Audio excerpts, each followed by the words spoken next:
बंद कर लिखना और सुन मेरी बात। ओ, तो तू है। हमने तो सोचा था कि इतना कुछ होने के बाद तो तू शर्म से ही मर जाएगी, लेकिन तू तो रंडी की औलाद, ज्यादा बोलेगा ना तो जबान खींचूंगा साले।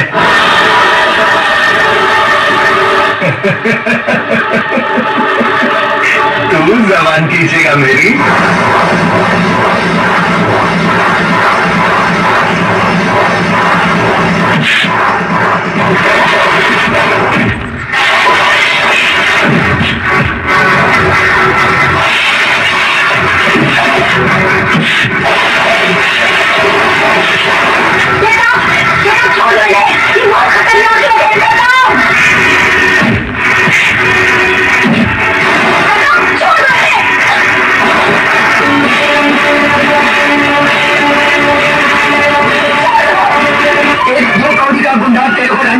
कौन है तू? क्या असलियत है तेरी? कौन है तू? कौन है? कौन है? होली, होली,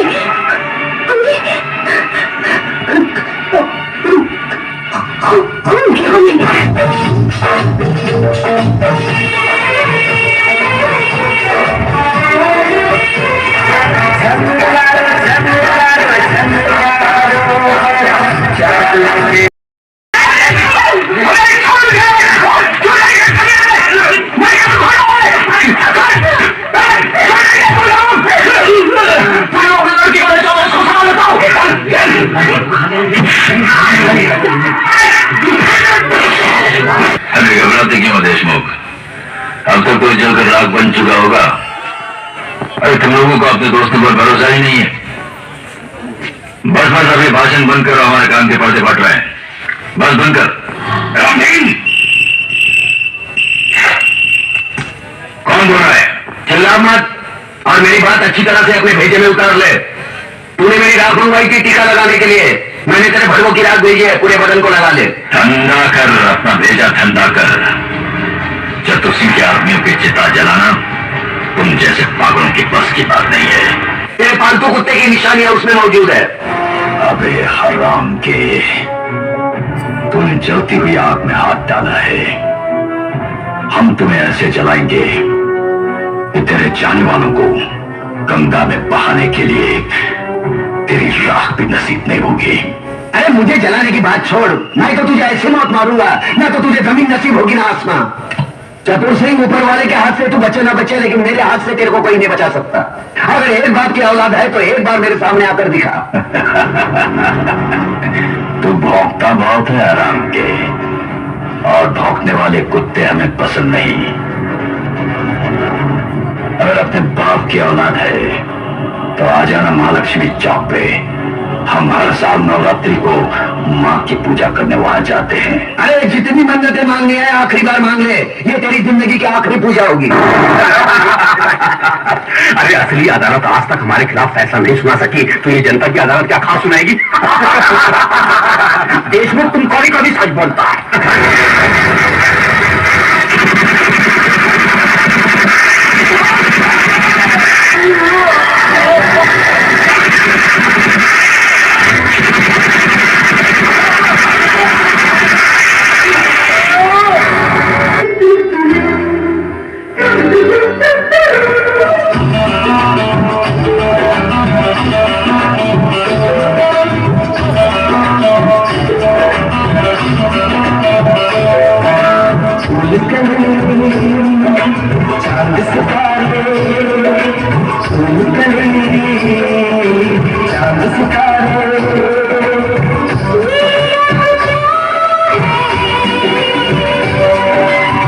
नाम तुम्हारे, नाम तुम्हारे, नाम तुम्हारे, नाम तुम्हारे।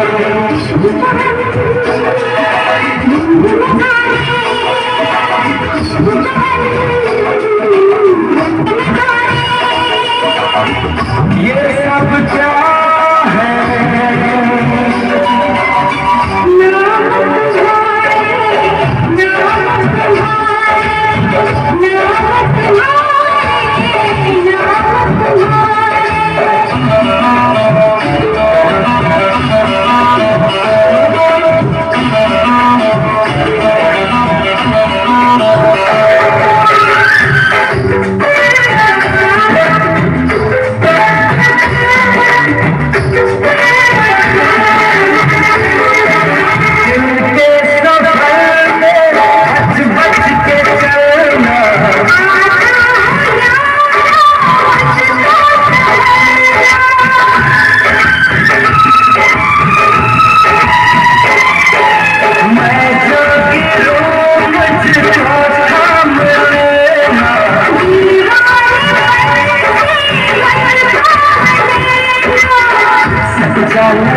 प्रताप नारायण तिलक को फांसी की सजा सुनाई।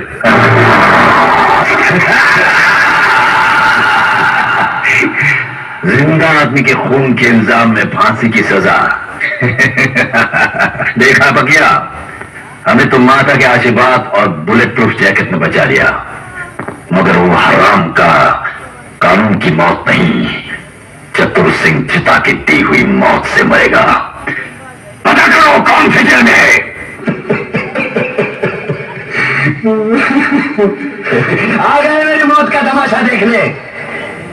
अब मुझे लटका देंगे, जुबान ऐसी बाहर आएगी, आंखें बाहर आएगी, थोड़ी देर लटकता रहूंगा, फिर ये मेरा भाई मुझे नीचे उतार देगा, फिर आप चर्चा करते घर चले जाओगे, खाना खाओगे, सो जाओगे।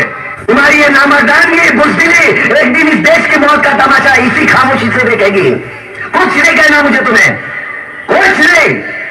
तुम्हारी जिंदगी में कोई फर्क पड़ने वाला नहीं। अंधेरे में रहने की आदत पड़ी है तुमको, गुलामी करने की आदत पड़ी है। पहले राजा महाराजाओं की गुलामी की, फिर अंग्रेजों की, अब चंद गद्दार नेताओं के गुंडों की। फिर उनके नाम पर तुम्हें बहकाते, तुम एक दूसरे के गले काट रहे हो। काटो काटो। ऊपर वाला भी ऊपर से देखता होगा तो उसे शर्म आती होगी, सोचता होगा मैंने सबसे खूबसूरत चीज बनाई थी, इंसान। इंसान नीचे देखा तो सब कीड़े बन गए, कीड़े कीड़े रेंगते रहो, सड़ते रहो, मरो। आए और गए, खेल खत्म। क्यों जिए मालूम नहीं, क्यों मरे मालूम नहीं। कलम वाली भाई क्रांति लाना चाहती थी, कलम के जोर पर काले वर्तमान को खत्म करना चाहती थी। कौन समझा उसकी बात को? सब सारे मुर्दे, जिंदा लाशें, किसे जगाती वो? मैं जाग गया, कुछ अच्छा काम करके जा रहा हूं, सुकून है। लेकिन ध्यान में रखना, तुम्हारी ये खामोशी कल तुम्हारे बच्चों के लिए रोना बन जाएगी।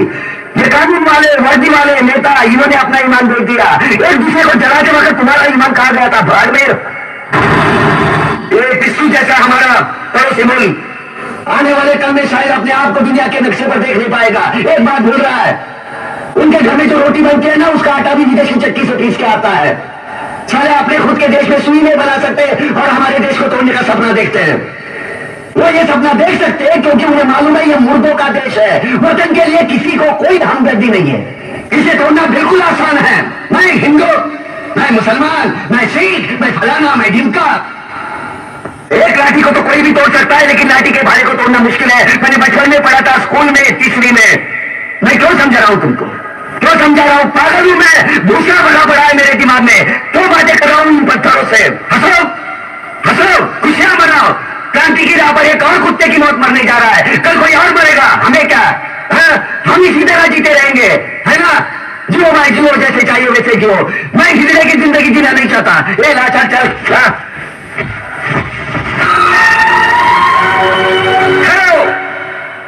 ये फांसी नहीं हो सकती। उन देशद्रोहियों के खिलाफ जो सरकार को सबूत मिले हैं, उससे साबित होता है कि प्रताप ने उनको मारकर देश का उद्धार किया है। इसलिए भारत के राष्ट्रपति ने उसकी सजा माफ कर दी। ये है उसके कागजात। नाम कीजिए फांसी।